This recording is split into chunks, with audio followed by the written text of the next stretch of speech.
Nós já estamos no 12º sermão, baseado no Salmo 139. Salmo tão rico que tanto nos ensina.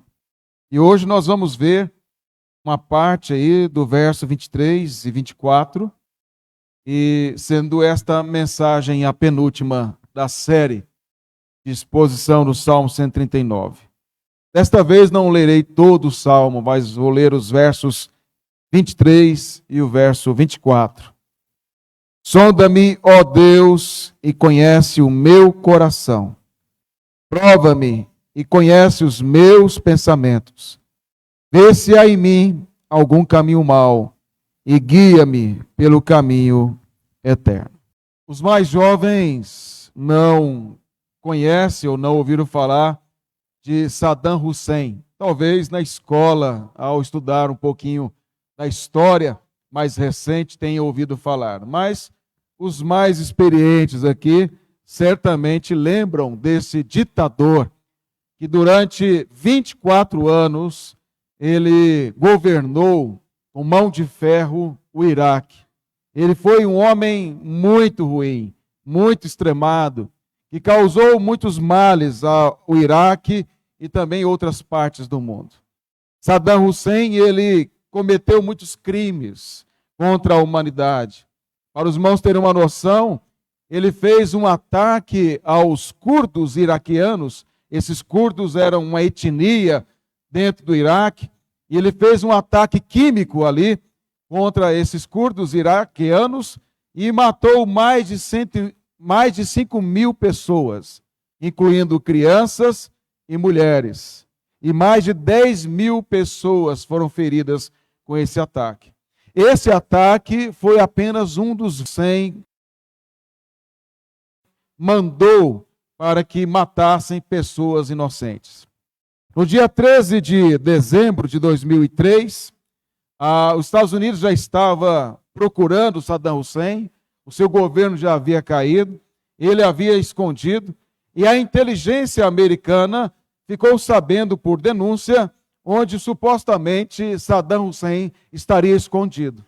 Eles então foram até aquela casa onde havia denúncia, procuraram, e aí eles encontraram dentro de um buraco Saddam Hussein escondido, um buraco de 3 a 4 metros, que tinha sobre ele tijolos e lixo para tentar enganar as pessoas visualmente. E Saddam Hussein estava num aspecto horrível dentro daquele buraco, escondido.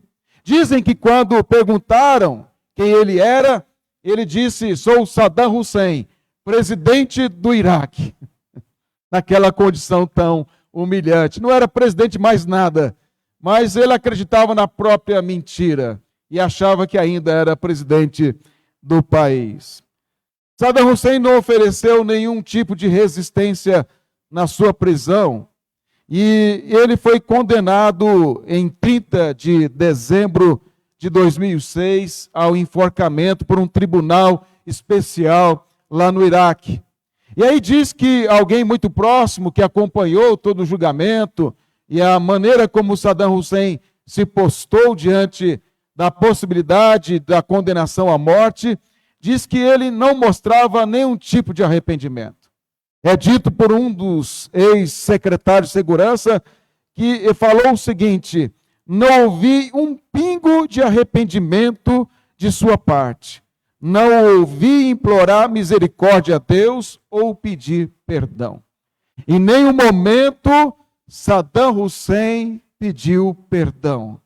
Em nenhum momento Saddam Hussein demonstrou qualquer tipo de arrependimento pelas atrocidades que ele cometeu ao longo da sua vida.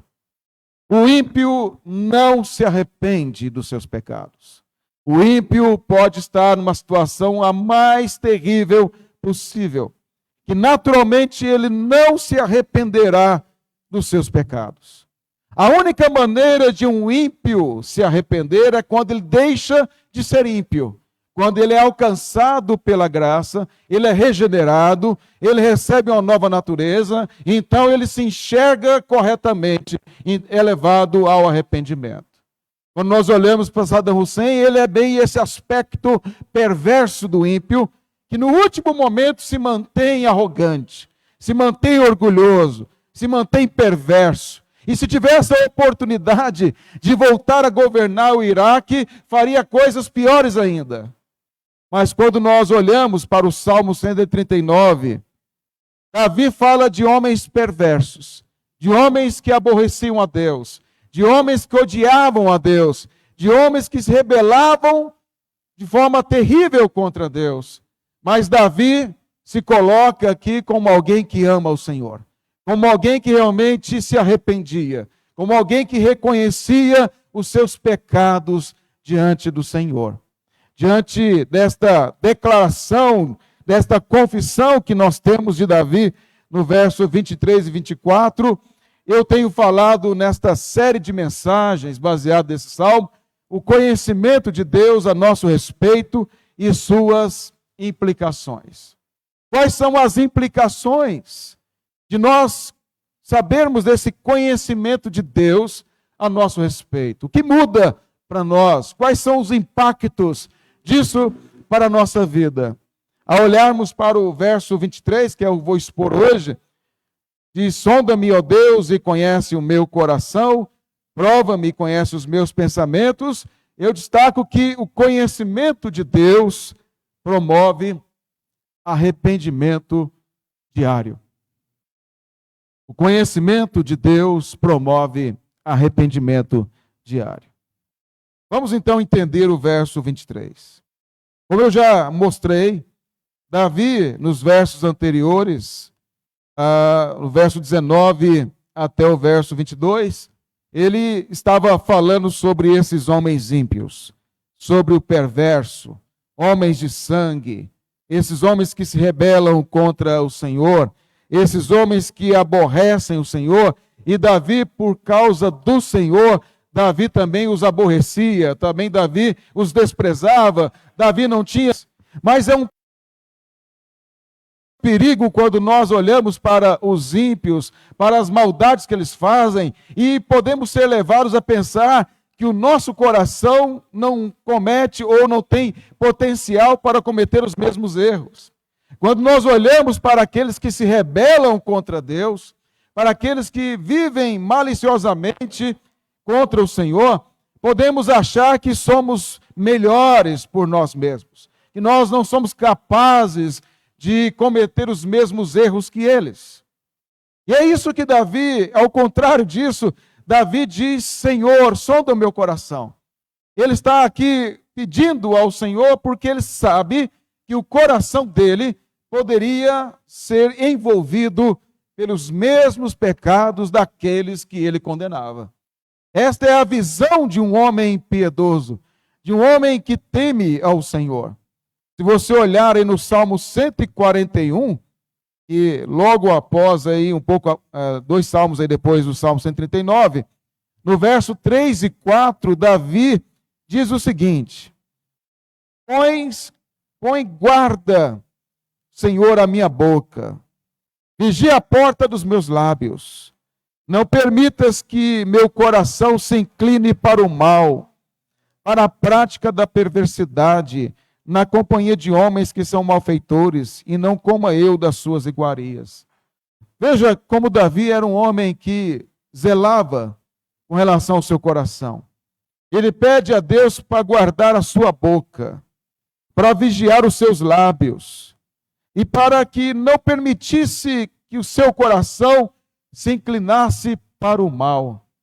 Quando Davi diz: Senhor, não permita que meu coração se incline para o mal, é porque Davi sabia que o coração poderia inclinar-se para o mal. É óbvio. Ele sabia do mal, do pecado que ainda havia no seu coração. Ele sabia que poderia ser corrompido pelos desejos do seu coração. E Davi sabia muito bem que somente Deus poderia refreá-lo. Somente Deus poderia fortalecê-lo, somente Deus poderia agraciá-lo, e é justamente por isso que na sua oração, ou nas suas orações, ele fazia esse tipo de pedido. No Salmo 101, verso 4, também Salmo de Davi, 101, verso 4, ele diz: longe de mim o coração perverso, não quero conhecer o mal. longe de mim o coração perverso. Davi, ele não queria que o seu coração fosse perverso. Se vocês olharem para o Salmo 139, nós vemos que Davi fala dos perversos. E ele aqui não queria que o seu coração fosse perverso. E é por isso que ele está clamando ao Senhor para que isso não ocorresse. Nós podemos olhar para esse texto e pensar o seguinte: às vezes é possível passar na nossa mente que nós não somos capazes de cometer certas atrocidades, de cometer certos pecados que envergonham o nome do Senhor. Nós podemos, às vezes, achar que somos pessoas realmente autossuficientes, ainda que declaramos que dependemos de Deus em tudo. Mas quando nós olhamos para esse texto e outros textos e os que narram sobre a vida de Davi, nós sabemos muito bem que Davi não só entendia que o seu coração poderia cometer perversidades, o seu coração poderia intentar o mal, como de fato intentou. Davi, por um momento em que ele não vigiou, não se guardou, não foi prudente, onde ele vacila diante de uma tentação, ele olha para Betseba, nua, tomando banho, enquanto ele deveria estar na guerra com os outros. Era a época dos reis irem para a guerra, mas ele resolveu tirar umas férias fora de tempo. Ele acorda tarde, e mente vazia, como diz o ditado, é a oficina do diabo. E aí ele contempla aquela bela mulher, que o texto não diz, mas não deveria ser uma mulher que Davi nunca tenha colocado os olhos sobre ela. Davi deveria ter algum tipo de interesse. Ninguém cai em adultério assim de uma hora para outra. Ninguém cai em pecado dessa maneira. Ele deseja ela porque já havia algum processo antes. E aí, então, diante disso, nós conhecemos bem a história triste de Davi, onde ele, então, a possui, a engravida, e ele, então, tenta fazer com que o seu general, esposo de Betseba, Urias o Heteu, um homem leal, um homem crente, um homem fiel, pudesse então deitar-se com a sua esposa para que o filho dela pudesse ser considerado dele. Mas ele não queria, porque ele não poderia dormir em casa com a sua esposa enquanto o exército de Israel estava na batalha. Era um homem de um caráter extraordinário. Mas Davi então tinha que achar um jeito para encobrir o pecado dele. Então ele faz uma carta, entrega pelas mãos do próprio Urias, e de uma frieza terrível, para que ele entregasse para o general Joabe, para colocar Urias próximo da muralha, onde certamente ele morreria. E assim aconteceu. Davi não só adulterou, Davi assassinou. O coração dele foi perverso demais. O coração dele se inclinou para o mal. Ele, por um momento, achou que nada aconteceria com ele. Mas Deus estava vendo todas as coisas. E aí Deus então manda o profeta Natã para o exortar. E o profeta Natã diz que ele é aquele homem da parábola que ele conta para ele julgar aquela história do homem que só tinha uma ovelhinha, o outro tinha várias e pegou a ovelhinha daquele que só tinha uma para fazer uma festa para os seus convidados. E Davi se indignou com aquele homem que pegou uma ovelhinha do que só tinha uma. E aí o profeta diz: você é o homem. Eu fico imaginando essa cena de Natã dizer: você, Davi, é o homem. Você está indignado com esse homem. É você. Você não está indignado com o seu pecado. Com sua atitude, você fez muito pior do que esse homem que pegou a ovelhinha. Você pegou a mulher. Você tomou para ser a mulher de Urias. E aí, diante disso, Davi, como crente que era, Davi não era Saddam Hussein. Davi não era um homem perverso por natureza. Completa. Davi se arrepende. Pequei contra o Senhor. E aí o Salmo 32, do verso 1 ao 5, Davi fala que enquanto ele calou os seus pecados, os seus ossos envelheceram pelo constante gemido todo dia. Ele diz que a mão de Deus pesava sobre ele dia e noite. Davi não havia esquecido o seu pecado, Deus pesava a mão sobre ele dia e noite. E aí Davi diz que o seu vigor se tornou em sequidão de estio. Ele diz que confessou o seu pecado e a sua iniquidade não mais ocultou. Ele orou ao Senhor, ele confessou os seus pecados e ele disse: confessarei ao Senhor as minhas transgressões e tu perdoaste a iniquidade do meu pecado. Quando Natã exorta Davi, era tudo o que ele precisava. Foi um grande favor de Deus usar Natã para exortar Davi, porque tirou dele um peso que ele não mais suportava, o levou ao arrependimento. Agora você não deve ficar olhando para o pecado que Davi cometeu e achar que ele é o pior dos homens, porque o pecado de Davi, eu e você podemos cometer também. Ou você é tão santo que pode dizer: eu nunca cometerei tal pecado. Mas você deve olhar para Davi e entender que mesmo tendo ele cometido um pecado tão grave como esse, diante da exortação que Deus faz a ele, por meio do profeta, Davi se arrepende. Davi confessa. Davi diz ao Senhor que o seu coração estava longe, estava perverso, e ele coloca isso diante de Deus. Quando olhamos para o Salmo 139, nós não sabemos o contexto em que esse salmo foi escrito, já disse isso em outras vezes.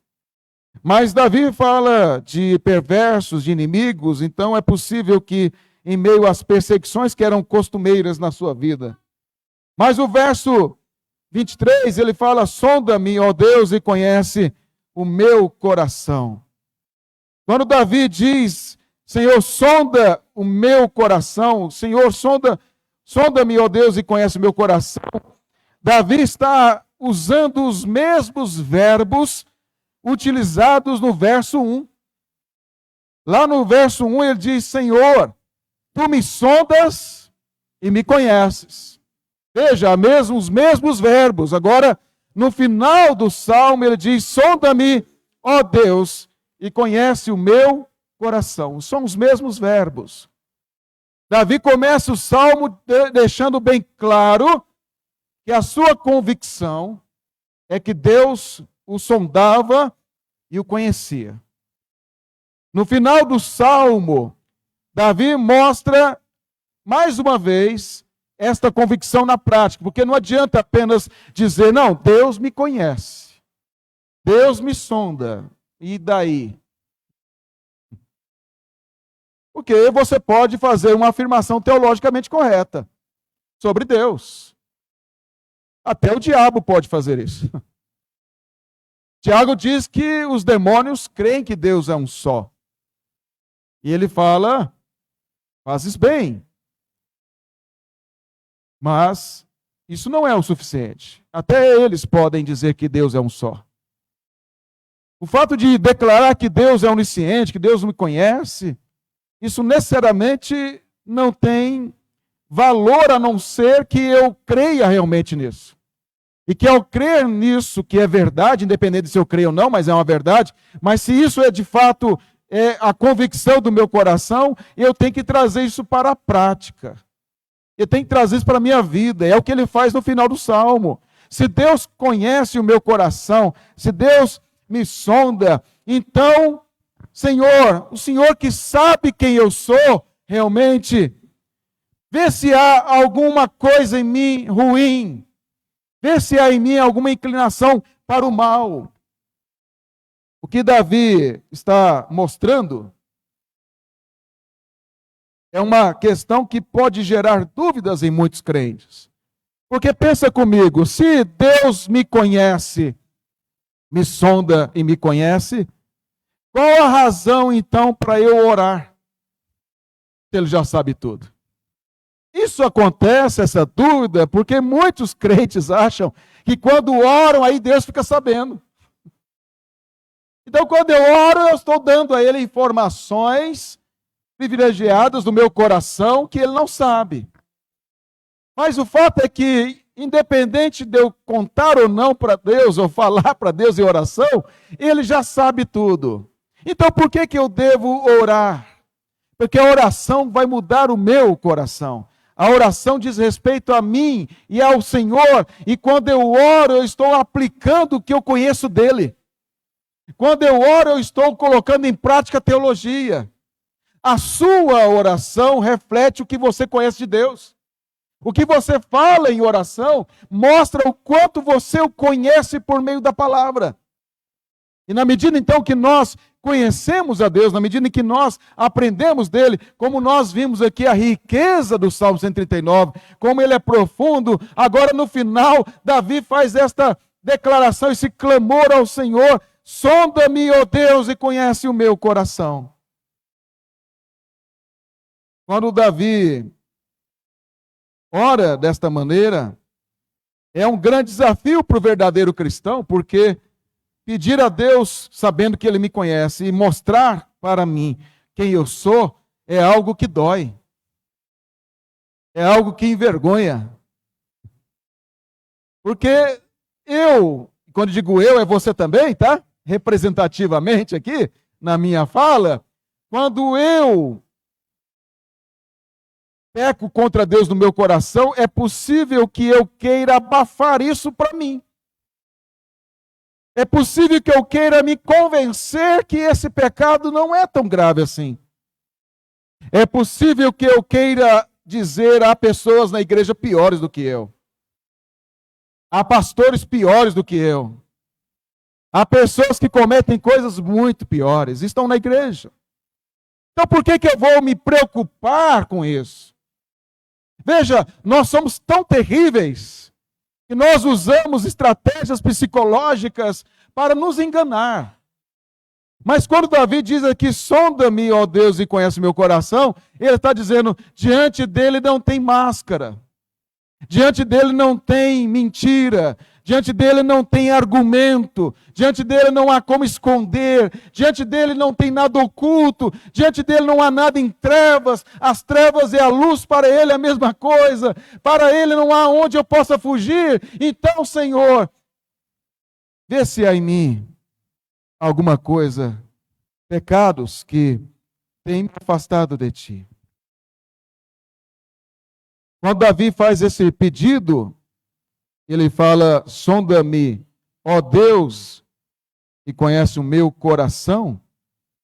Essa palavra sondar aqui é esquadrinhar. O Senhor que esquadrinha, o Senhor que examina, o Senhor que sabe cada parte da minha alma, o Senhor que conhece os monstros abismais do meu coração, o Senhor que sabe todas as minhas intenções, motivações. Então, Senhor que sonda o quê? O meu coração. Coração para a Escritura é a sede da razão, da vontade, da emoção, é aquilo que nós somos. Porque, irmãos, eu posso demonstrar ser uma pessoa para você, você pode demonstrar ser uma pessoa para mim, que não é coerente com quem eu sou e com quem você é. Se nós podemos enganar a nós mesmos, nós podemos enganar uns aos outros. Porque eu vejo o seu exterior, você vê o meu exterior. Não há como você sondar o meu coração e não há como eu sondar o seu coração. E convenhamos, graças a Deus por isso. E ficaríamos em depressão se pudéssemos saber o que está no coração do outro. Eu, com muita raiva, muita ira. Mas o fato é que, quando você olha isso aqui, tem aqueles filmes que mostram camarada, às vezes tem um dom lá que ele começa a ouvir pensamentos, né? E aí ele começa a ouvir de gente que está falando bem dele, mas está pensando mal dele e assim por diante. Isso aqui não tem nada a ver com o que o texto fala. Deus não ouve pensamentos. Pensamentos é coisa superficial. Deus sabe de intenções dos pensamentos. Deus sabe do que está lá embaixo, na base, no fundo, que promove pensamentos, sentimentos, desejos do nosso coração. Pensa nisso.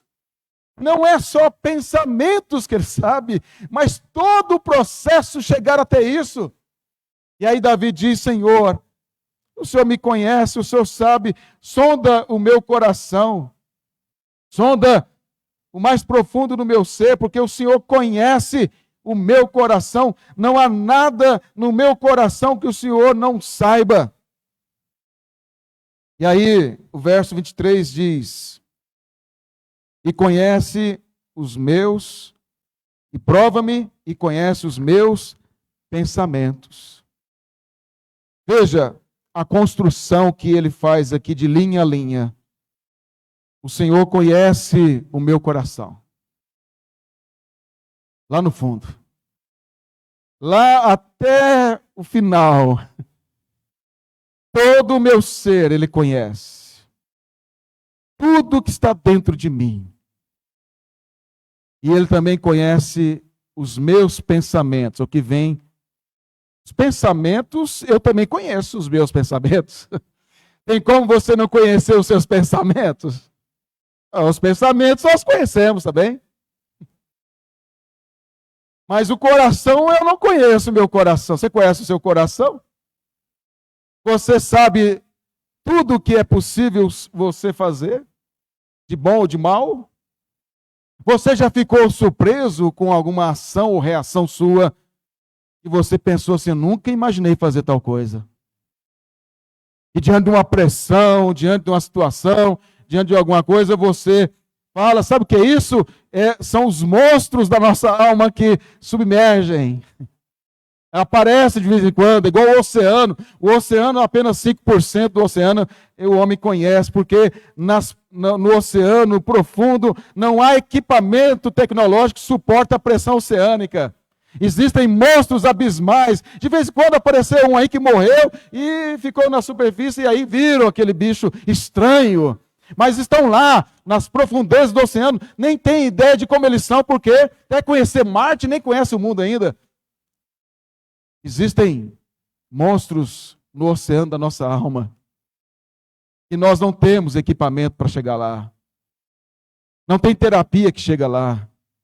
Não tem ciência que chega lá. É tudo no iceberg, na ponta do iceberg. Mas lá no profundo é só Deus. E a Bíblia fala sobre ela mesma, que a palavra de Deus é a espada do Espírito, que a palavra de Deus é a espada de dois gumes, que separa juntas e medulas, alma e espírito. É a Escritura que é usada por Deus para entrar no mais profundo do nosso ser. Sabe quando a pessoa ela é transformada e convertida, os seus olhos são abertos? É porque a Escritura foi lá no oceano da sua alma e vem transformando para que ela possa ter pensamentos corretos. Ela nem sabe como aquilo fez sentido agora para ela, porque só o Espírito pode entrar no mais profundo do nosso ser. E Davi, ao dizer isso, o Senhor conhece o meu coração e o Senhor conhece os meus pensamentos. Pensamentos aí, irmãos, a ideia aqui é de pensamentos inquietos, agitados, ansiosos. Davi devia estar ansioso aqui, inquieto, angustiado. Como eu sei? Pelo termo usado e pela citação dos perversos que ele fala antes. Nós sabemos muito bem que Davi, por vezes, esteve cercado de inimigos. E você acha que está sendo cercado ali por inimigos que querem matar você, não causa agitação nos seus pensamentos? Se você estiver na rua aí e começa a dar um tiroteio aqui na rua, já dá uma agitação nos pensamentos. Não sei se você já viu tiroteio, eu já vi algumas vezes. É algo que nos faz ficar assim, o que fazer? Agora imagina se o tiroteio é contra você. E contra os outros já fica agitado, preocupado, uma bala perdida. Agora imagine que as pessoas, os inimigos, os perversos, querem matar você por ser crente. A agitação é muito grande.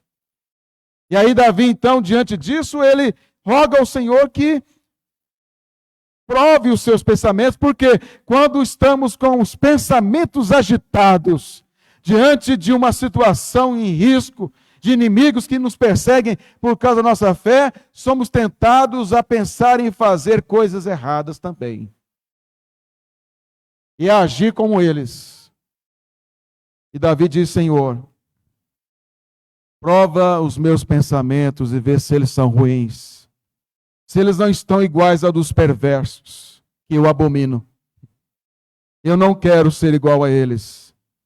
E eu sei, Senhor, que eu posso ser igual a eles. Eu sei que eu posso usar as mesmas armas que eles. Davi não era guerreiro? Davi era um grande guerreiro. Ele estrategista militar. Ele poderia, e muitas vezes utilizou para defender ou para conquistar território de forma justa. Ele, por vezes, usou dessa estratégia, mas o fato é que ele poderia também cometer erros, como os perversos, como eu citei o Saddam Hussein, que usou armas químicas para matar pessoas. E aqui então, Davi diz, Senhor, eu não quero ser um homem de sangue. J.C. Ryle, que foi um grande pregador do passado, ele disse que o verdadeiro crente é alguém que não apenas desfruta de paz na sua consciência, mas que também experimenta guerra no seu interior. Ele pode ser conhecido tanto por seus conflitos, quanto por sua paz. J.C. Ryle nos mostra, à luz da Bíblia, que o crente tem paz e tem conflitos. Há momentos em que nós estamos em paz da nossa consciência. Há momentos em que nós estamos tranquilos em relação a certas coisas. E há momentos em que nós sentimos grande angústia, porque há conflitos em nós. Há conflito porque não sabemos qual decisão tomar. Há conflitos porque eu tenho o velho homem e o novo homem. Há conflitos porque eu ainda peco contra Deus. Há conflitos porque eu não sei se as minhas motivações às vezes estão corretas. E há coisas mais profundas que eu não posso sondar. E é diante disso que nós precisamos orar ao Senhor e rogar a Ele como Davi. Sonda-me, ó Deus, e conhece o meu coração. Prova-me e conhece os meus pensamentos. Aqui em Limeira, nós temos uma dificuldade com o trânsito aqui em Limeira, né? E não é porque é muito cheio, não. Tem algumas dificuldades aí, quem é de fora talvez sinta mais. Às vezes você para no pare, né? Ficou meio redundante, você para lá na marca, na faixa do pare certinho, sem ultrapassar a faixa que tem. O camarada vem da rua, faz a curva entrando na sua faixa, no seu pare, e passa olhando com cara ruim. Você. E às vezes até comenta, que você está errado. Você está no lugar certo, conforme a lei do trânsito, tudo certinho, mas ele acha que o carro dele é carreta. E para fazer a curva, ele tem que usar duas faixas para invadir a sua. Essa é uma dificuldade que eu vejo grande, entre outras aqui, no trânsito. Há muitos crentes que não respeitam as leis de Deus corretamente em tudo.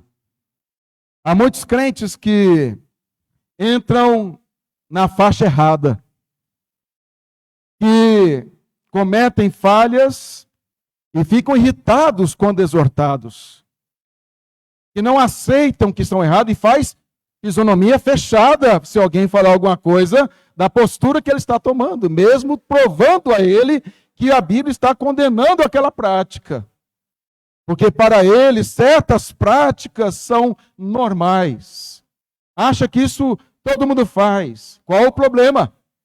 É como no trânsito, todo mundo faz. Qual o problema de invadir a faixa do outro?